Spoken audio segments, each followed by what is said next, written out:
दोस्तों, रूस और यूक्रेन के बीच युद्ध के 1223 दिन हो गए हैं, जबकि मिडिल ईस्ट एशिया भी कहीं से शांत नहीं है।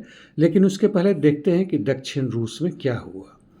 ज़ापोरिज़िया ओब्लास्ट में वेलिका नोवोसिल्का क्षेत्र में वेलिसोव फेद्रोवका कुमार क्षेत्र में रूसी सैनिक चेरवोनाजिर्का, जिस पर उनका पहले से कब्जा है, उसके उत्तर और दक्षिण पूर्व में काफ़ी तेज़ी से बढ़ रहे हैं, जबकि वोस्क्रेसेंका, जिस पर भी उनका कब्जा है, वहाँ से भी वो दक्षिण पूर्व में बढ़ रहे हैं। दूसरी तरफ मालिवका के अंदर में वो काफ़ी हद तक प्रवेश कर चुके हैं, मिरने की तरफ भी बढ़ रहे हैं। पश्चिमी जापोरिजिया क्षेत्र में कामियांस्का की तरह भी रूसी सैनिकों का प्रोग्रेस जारी है। अब पुक्रोवस क्षेत्र में आते हैं।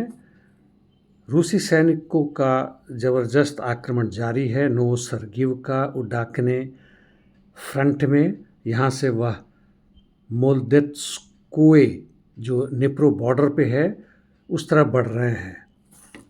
पूर्वी पुक्रोवस्क क्षेत्र में रूसी सैनिकों ने नोवो यूक्रेनका पर कब्जा कर लिया है और दक्षिण तथा और पूर्व में यानी शाखोस्की ग्रोदोस्काया क्षेत्र में रूसी सैनिकों की प्रगति में काफ़ी तेज़ी है।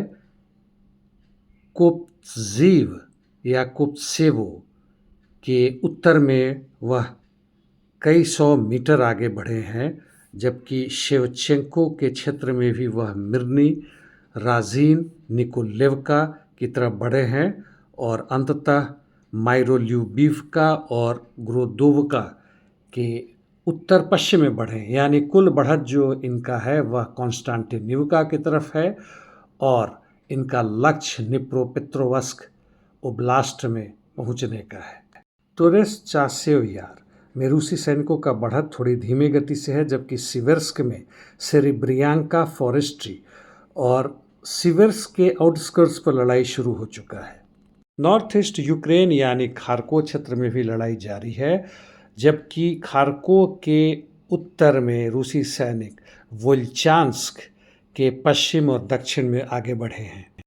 कुर्स्क, सूमी और बेलगोरद क्षेत्र में आते हैं। बेलगोरद में रूसी सैनिकों का जो भी पोजीशन था वह खत्म हो चुका है। देमिद्योवका, पापोवका से वह वापस हट चुके हैं, जबकि कुर्स्क क्षेत्र में भी टेटकिनो पर जो बारंबार लड़ाई कर रहे थे वह उनका तकरीबन खत्म सा हो रहा है, जबकि सूमी में ह्यासिंथ नामक सेल्फ प्रोपेल्ड गन से पहली बार वहाँ पे रूसी सैनिकों ने आक्रमण बोल दिया है, जो कि वहाँ से 30-40 किलोमीटर दूर है। कहने का मतलब कि अब सूमी शहर में भी उनकी पहुँच होने वाली है।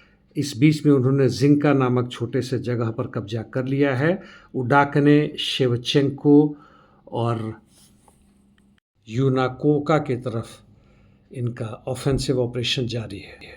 इंटरडिक्शन मिशन, रूस ने तकरीबन 500 ड्रोन और 50 या उससे अधिक मिसाइल्स का इस्तेमाल किया है। दर्जन से अधिक क्षेत्रों में मार किया है, जिसे मुख्य रूप से एनर्जी सेक्टर और मिलिट्री इंफ्रास्ट्रक्चर पर आक्रमण किया है। इस बीच में यूक्रेन के पार्लियामेंट के डिप्टी ने कहा है कि यूएवीज यानी ड्रोन्स को मारने के लिए F-16 का इस्तेमाल करना बहुत खतरनाक साबित हुआ है और उन लोगों ने इस बीच में चौथा F-16 खो दिया है। संभवतः ड्रोन से ही मारा गया है, जिसमें पायलट भी नहीं बच सका। ट्रंप दावा कर रहे हैं कि अब गाजा में भी शांति इसी हफ्ते हो जाएगी। वो हफ्ता तो निकल गया, जबकि इस बीच IDF ने आदेश दिया है पैलेस्टीनियंस को कि उत्तरी गाजा खाली करें।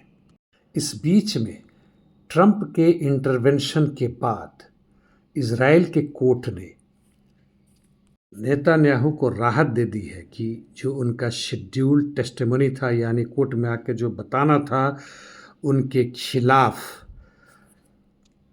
भ्रष्टाचार का आरोप चल रहा है। 2 या 3 दिन पहले यह रिक्वेस्ट खारिज कर दिया गया था, लेकिन अमेरिकी इंटरवेंशन के बाद से उसे इस आधार पे पोस्टपोन कर दिया गया है क्योंकि नेतान्याहू को क्लोज डोर हियरिंग करना है आईडीएफ और मोसाद के चीफ के साथ। युद्ध जरूरी है नेतान्याहू का बचने का, नहीं तो वह बहुत पहले ही जेल में होते। इस बीच जेलेंस्की ने ओट्टावा कन्वेंशन, जिसके वो सिग्नेटरी थे, उसे वापस ले लिया है, जिसके हिसाब से एंटी पर्सनल माइन्स का उत्पादन और इस्तेमाल करना मना है। जर्मनी ने अपनी ख्वाहिश जाहिर की है कि वह न्यूक्लियर बॉम्ब रखना चाहते हैं। यह मर्ज के आने के बाद से इस तरह की बकवास शुरू हुई है। यानी सेकेंड वर्ल्ड वॉर के पहले का जर्मनी अब फिर से जिंदा हो रहा है। यह पूरे यूरोप के लिए बल्कि हो रहा है। सूडान में युद्ध जारी है। ब्लू नाइल और कोर्डोफान दोनों जगह सूडनीज आर्म फोर्सेस आगे बढ़े हैं विद्रोहियों और आतंकियों को पीछे ढकेलते हुए। आज के लिए इतना ही दोस्तों, धन्यवाद।